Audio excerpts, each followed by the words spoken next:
নমস্কার শ্রোতা বন্ধুরা, জয় শ্রীকৃষ্ণ। আপনারা সবাই ভালো আছেন তো? বন্ধুগণ, আজকে জানার এই এপিসোডে আপনাদের জন্য একটি হাসির গল্প নেছি গোপাল ভাঁড়ের। গল্পটির নাম সর্দি মোছার পাছা। শুরু করার আগে আপনাদের কাছে অনুরোধ যে যদি এখনও আমাদের চ্যানেলের সাথে যুক্ত না হয়ে থাকেন তাহলে আজই চ্যানেলটি সাবস্ক্রাইব করে বেল আইকনটি ক্লিক করুন।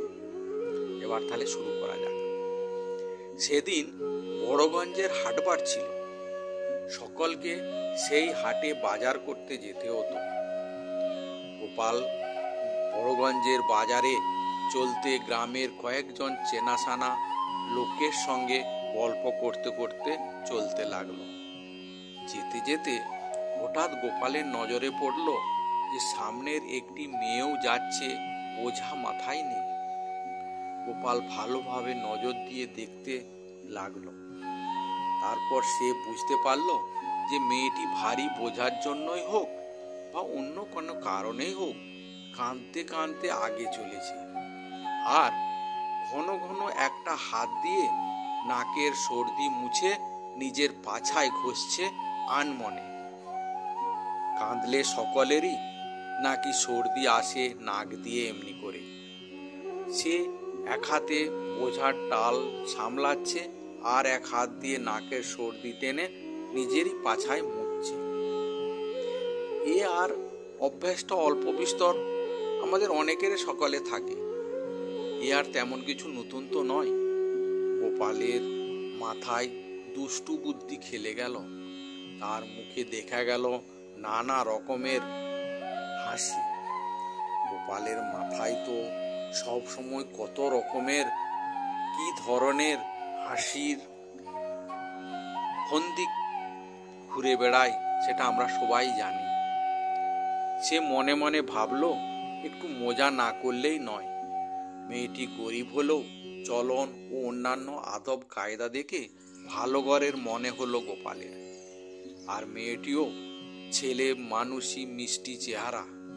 কিলবিল করছিল ফন্দিগুলো গোপালের মাথায়।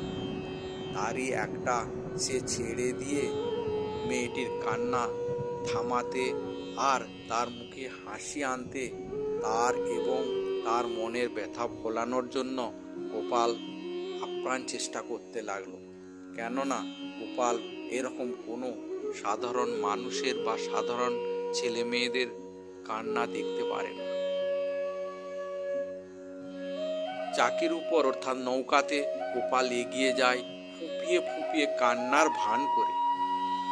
নাকের সর্দি জোরে ভিতরে টানা শব্দ করে, ঠিক এই রকম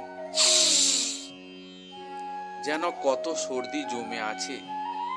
তারপরে হঠাৎ একদোলা সর্দি বের করে মেয়েটির পিছনের কাপড়ে মুছে দিল। যেমনি মুছে দিয়েছে মেয়েটি চমকে উঠে। সে ঘুরে মুখ ঝামটা দিয়ে বলল, এ কি করলেন মশাই?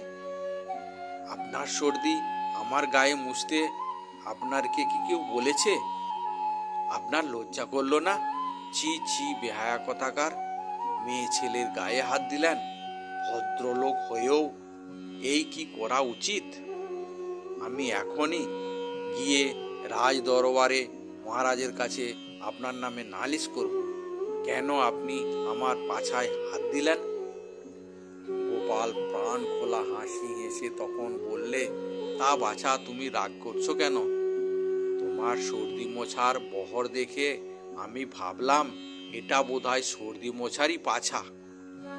গোপালের সঙ্গীরা এ কথা শুনে হো হো করে হেসে উঠল। মেয়েটির মুখেও ছোট্ট একটি হাসির রেখা দেখা দিল। গোপাল তখনও বললে, দেখো বাছা, তোমার চোখের সামনে চোখের জল দিয়ে তো তোমার পিছনের কাপড়ের সর্দি ধোয়া যাবে না। তাই বাজারে পৌঁছাতে পৌঁছাতে আমার চোখের জল দিয়ে তোমার পাছার কাপড়ের সর্দির দাগ ধুয়ে দেব আমি আবার এমন ছোট্ট মেয়ের কান্না সইতে পারি না মোটেই, তাই আমারও কান্না এসে যায়। মেয়েটি ফিক করে হেসে উঠে। তার বাবার মতো কথা বলতে শুনে, কেননা তার বাবাও এই ধরনের কথা বলে মেয়ের সাথে। মেয়েটি তখন সব দুঃখ ভুলে যায় এবং গোপাল ভাঁড়কে প্রণাম জানিয়ে অনেক অনেক ধন্যবাদ জানায়। তাহলে বন্ধুগণ, দেখলেন গোপাল ভাঁড় নিজের বুদ্ধির জোরে একটি কাঁদুনে মেয়েকে কিভাবে হাসিয়ে ফেলল, তার সমস্ত দুঃখ দূর করে ফেলল, একই বলে গোপাল ভাঁড়। তাহলে বন্ধুগণ, আজকের এই গল্পটি আপনাদের কেমন লাগলো কমেন্টস করে অবশ্যই জানাবেন।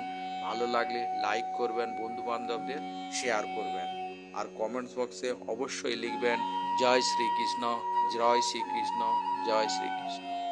আজকের গল্প এখানেই শেষ করছি। আবার দেখা হবে একটি নতুন এপিসোড নিয়ে। জয় হিন্দ, জয় ভারত।